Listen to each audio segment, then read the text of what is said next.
We all know that feeling, right? The weekly grocery run.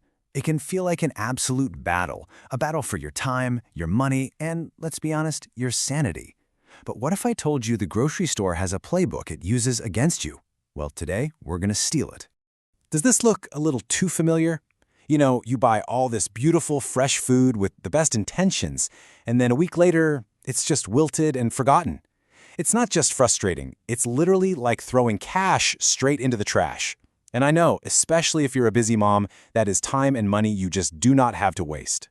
So to guide us, we're turning to an expert, Carol Ann Cates. See, Carol didn't just learn about groceries, she literally grew up in them. Her dad was a grocer, and he taught her how to spot the absolute best produce from the time she was a little kid. For her, this isn't just a job, it's in her DNA. And her expertise? It was forged in fire. After growing her family business to 6 whole supermarkets, a series of setbacks led to her losing everything. We're talking personal bankruptcy, holding garage sales just to put food on the table for her own family. She knows what financial struggle feels like, up close and personal. That's why her advice isn't just theory, it's about survival. So, where do we even begin? Well, according to Carol, the victory is won before you even grab a shopping cart. It all starts with a solid game plan right there at home. This is all about taking control so the store doesn't end up controlling you and your wallet. The strategy is actually super simple. It's just 3 steps. First, check your store's weekly ads online. They usually come out on Wednesdays. Step 2, and this is key, plan your meals for the week around what's on sale. Then, third, build your shopping list directly from that meal plan. That's it. This one habit is your best defense against those sneaky impulse buys, and make sure every single dollar has a job to do. All right, you've got your playbook, you've got your list. It's time to head into the store. Now, this is where a little bit of insider knowledge really pays off. Let's start uncovering some of the secrets that are hiding in plain sight. You know, Carol's dad had this saying, garbage in, garbage out. And it's so true. Stores will often leave produce out that is way past its prime. We're talking shriveled, a little moldy, you name it. But here's the secret. You pay the exact same price whether it's perfect or about to spoil. So you have to be picky. Really inspect your produce. The best quality stuff will last way longer at home. And that's what saves you from that dreaded midweek trip for just one thing. Okay, now let's head over to the meat department.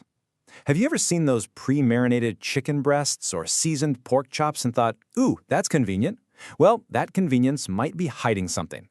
Carol actually calls it the marinade trap.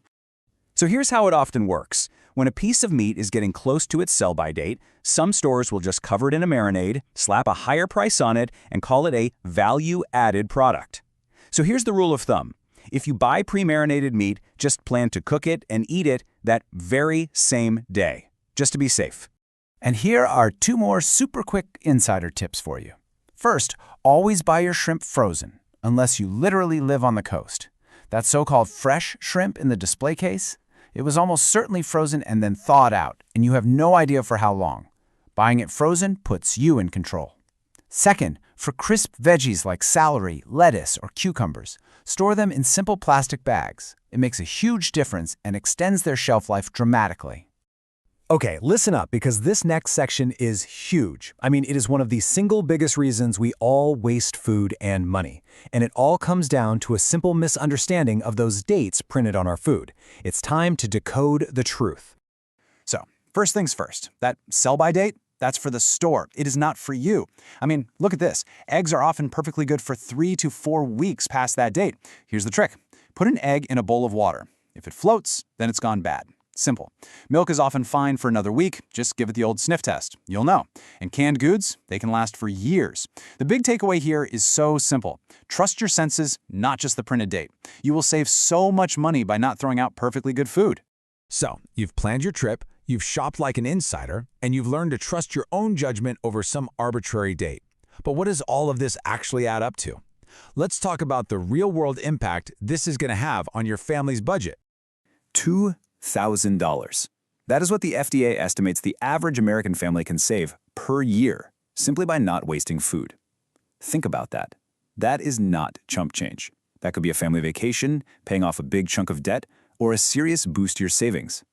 This isn't just about saving a few cents on celery. This is a major financial win. So as we wrap this up, let's just go back to that number. Really think about it. What could you do with an extra $2,000 a year? By using these simple strategies, you're not just saving money, you're buying back your time, you're cutting down on stress, and you're taking one more thing off your very, very full plate. And that, right there, is a secret worth knowing.